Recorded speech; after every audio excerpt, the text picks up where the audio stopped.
If you're like me who loves the flavors of fire noodles but can't handle any spice, you need to have additions to the bowl that tone down the spice level, including but not limited to toppings, broth, or most importantly cheese. I even got a pack of the new flavor with cheese powder in it for us to try. Today we'll explore some interesting ways to consume this type of instant noodle and further realize the fact that everybody's so creative. So before we get to the recipes, let's prepare the two elements necessary for all instant noodles. First being cheese, and you already know I'm gonna whip out my never-ending raclette. This is actually my last block, and as you expected, it's got mold growing on it. But I deal with moldy cheese the same way a healthy person deal with their toxic relationship. Cut it off and go to town with my right hand. Once we have a decent amount of raclette grated up, we'll move on to our second element, some chopped spring onion. This ingredient has the magical power to turn any dish Asian, and on this channel we don't judge if your spring onion's wilting. It'll still work sometimes. And I can't believe I'm tearing up right now after cutting it. I guess the word onions in its name for a reason. And to preserve it throughout the day, we'll put a piece of wet paper towel on it and put it in the fridge. We did an okay job on this recipe in our short a while ago, but it did change my life to a small degree, so I want to give it another try. Starting with a can of Pringles, and we're gonna smash it up. And I think I left the tool in the bedroom again, so I'm gonna go grab it real quick and I'll be right back.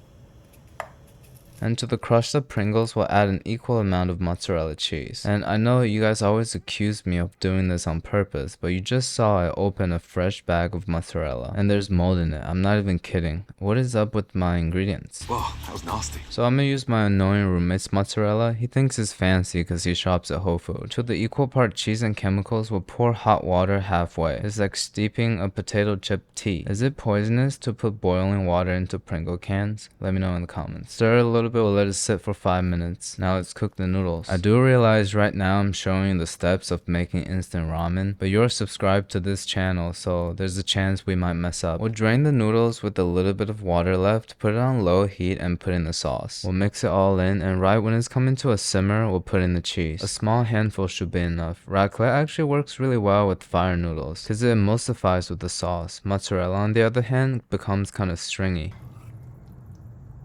Look how thick and shiny it got. We'll put it in a bowl, and here's our main character.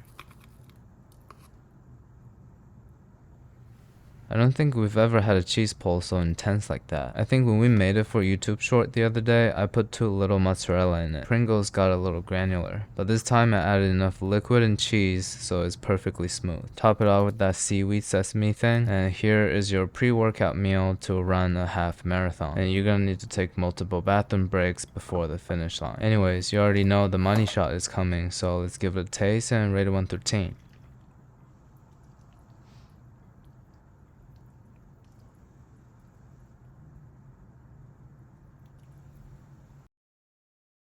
What surprises me about this hack is that if I didn't make it myself, I wouldn't be able to tell that's Pringles. If you tell me this is an authentic French oligo potatoes, I'll believe you. It significantly tones down the spiciness, almost as much as it might increase your risk of cardiovascular failure. Adds depth to the flavor and creaminess to the texture. So overall, I'm gonna give it a 9.2 out of 10.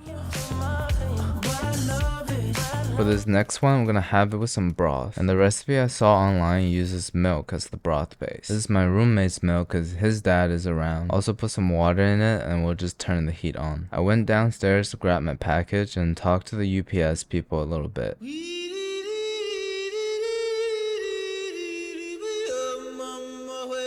It looks like a snake shedding its skin. I'm about to yoink it like that Instagram guy. A lot of you accuse me of messing up on purpose. There is no way he's just that stupid. Well, guess what, hater? I'm just that stupid. I thought that I've been hurt before. This one's a lot simpler, it's just tuna on top. We're gonna check out this new flavor. Seems like the same sauce packet except it doesn't have the seaweed thing. It's a bag of cheese powder. So this is the cheddar one. I also saw online they have the pink carbonara flavor. I couldn't find it though. So I'm following the exact steps of how my mom made me the least popular person at my high school lunch table. We'll first drain out the tuna, which is rich in omega-3. It's one of the fats that's really good for you. I need a lot of it because I have a deficiency of intelligence. Then we'll defeat its health value by covering it in agave chester Kewpie mayo and tossing some green onions to bring it back a little bit. We'll first mix this and put these into that. I guess there's seaweed in this cheese powder. Finally put this on top of that. A little bit of my own seaweed to complete it, and let's give it a taste.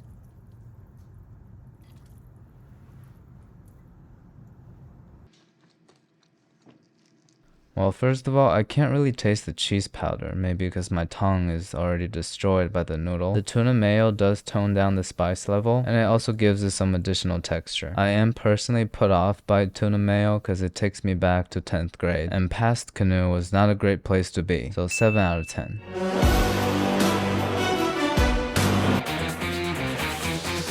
One of my favorite recipes for shin ramen is the chili oil one. We're basically applying the same principle here. So we're starting with grated garlic and chopped scallion as our aromatics, about a tablespoon and a half of gochugaru, 2 teaspoons of sugar, and a teaspoon of black vinegar. Now pour in the fire noodle sauce. I just realized that it kind of looks like blood, but not just any blood. It's kind of like...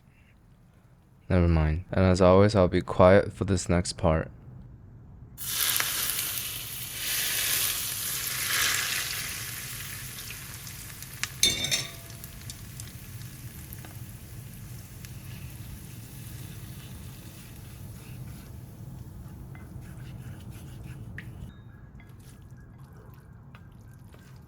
It looks significantly thicker and smells more intense. I actually came up with this idea all on my own. Are you proud of me? So let's give it a taste and rate it 1 through 10. The oil and the aromatics adds the fragrance that the fire noodles didn't originally have, and the sugar and the black vinegar makes the dish way more balanced. 9.3 out of 10, highly recommend. Oh, I forgot to add the cheese powder. It's getting a little too much, too intense. Just stick with the original sauce packet. Right now you might be asking, FutureCanoe, what are you doing with these vegetables from your bedroom? I just feel like if I make spring rolls with no vegetables in it, some of you from Southeastern Asia is gonna be flipping out in the comments. But I'm too lazy to slice it, so I'll just peel it into strips. After running the noodles through ice water, we'll put in the sauce packet and cheese powder. If you watch this channel for a long time, you know that rice paper is not my friend. But just like what my older sisters say about her ex-boyfriend, this time is gonna be different. I'm using cold water instead of boiling, and I'm only gonna dip it for 5 seconds. We'll start filling the middle with noodles and top it off with the vegetable slices. At this point the rice paper is pretty soft, so we're just gonna fold it up like a burrito. I say that, but I've actually never made a burrito by myself. It kind of looks like a brain. The cross section looks even more so. The original recipe called for a cheese dip. I'm too lazy to make it right now, so I'll just drown it with ranch. I'm one of those people that put ranch on everything. This is sort of a refreshing way of having fire noodles. The cold noodles already make it less spicy, and the vegetables and the rice paper lighten it up a lot. But I don't like spring rolls, so 6 out of 10. This is a very quick hack. Into an oiled pan, we'll drop in some noodles. In the middle of it, we're gonna crack in an egg. After 2 minutes, we'll flip it. It's kinda harder than expected. Top it off with some raclette and flip it one last time to get the raclette all crispy and stuff. You can't really see it, so I'll never tell you how much noodle I just tossed out. Nice job, team. Turned out a lot better than expected. Kinda reminds me of okonomiyaki. Look, the yolk is still runny. I've never been able to cook an egg like that. Alright, let's give it a taste.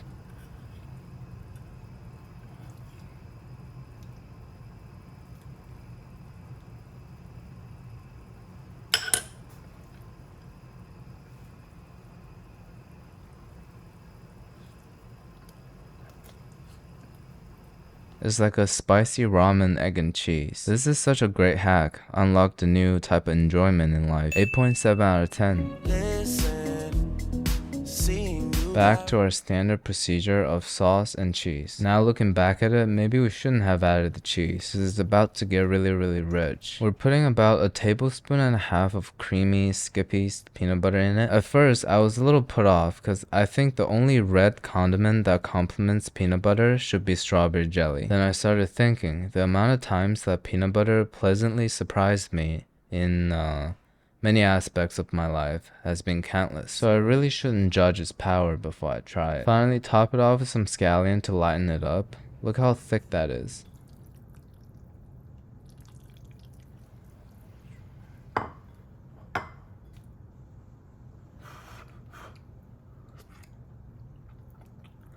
The peanuts flavor is very dominating in your mouth. I thoroughly enjoy the balance of the sharp fire noodle sauce and the creamy peanut butter, but I'm not gonna take another bite. You know how some people describe a dish as first bite tastes like heaven, second bite takes you there? But this is like 2 in 1 bite. So I'm gonna give it a 7.7 out of 10 and take a nap on the couch. Ice cream, chillin', ice cream, chillin'. Last but certainly not least, this is what you came here for. I'm gonna try the whole soft serve fire noodle trend. We've already learned that dairy products is a perfect match for fire noodles, but soft serve ice cream is a little bit of a stretch in my opinion. I don't really have access to soft serve nearby, so we're gonna have to go on a journey. We'll leave the noodles soaking here and go on a hunt. Let's enjoy the beautiful streets of Lower East Side.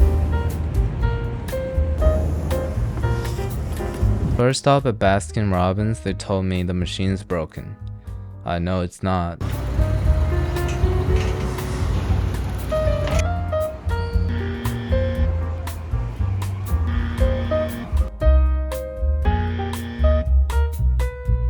Oh great, now it's raining. What a nice experience. But you know what's the best part? Look at my hand. I still don't have any ice cream. Alright, in the back alley of a Chinatown market, I just saw this. Further proving my theory of Chinatown solves all your problems. Anyways, now we're back. The noodles are very much overcooked. We'll mix everything together and let's check out this soft serve box. What must have happened was last night all the ice cream owners nearby got together in a dark room and they're all like, FutureCanoe's trying to make a video tomorrow. Let's shut our business down so we can give him a hard time. an ice cream condom. I think it'll be easier to eat it out of a separate bowl. We'll just dunk it in and use the chopstick to break the ice cream cone apart. Want to thoroughly mix it so the batter becomes part of the sauce. The color is gonna get a lot lighter, kind of like that. It's time to taste it. I'm pretty much a sugar addict, so I think ice cream tastes good on everything. But I think that bite was mostly ice cream. It's a little too much vanilla flavor. So the part of noodles that don't have a lot of ice cream on it tastes pretty good. If you try this at home, maybe only do half a cone. Soft serve does bring a lot of balance to the noodles, both temperature and flavor wise. So I'm gonna give it an 8 out of 10. I would repeat it again, but maybe with like Dairy Queen or something. Okay everyone, that's it for the episode this week. Hope you've gotten a little more creative with fire noodles. By the way, a while ago I asked you guys for fast food hacks. I didn't just forget it, I'm still planning for the video. But it seems like all of you just want me to go to McDonald's. Let's diversify a little. If you have fast food hacks for Wendy's, Chipotle, or even Sweet Green, send me a DM and I'll go try it. Alright, thank you.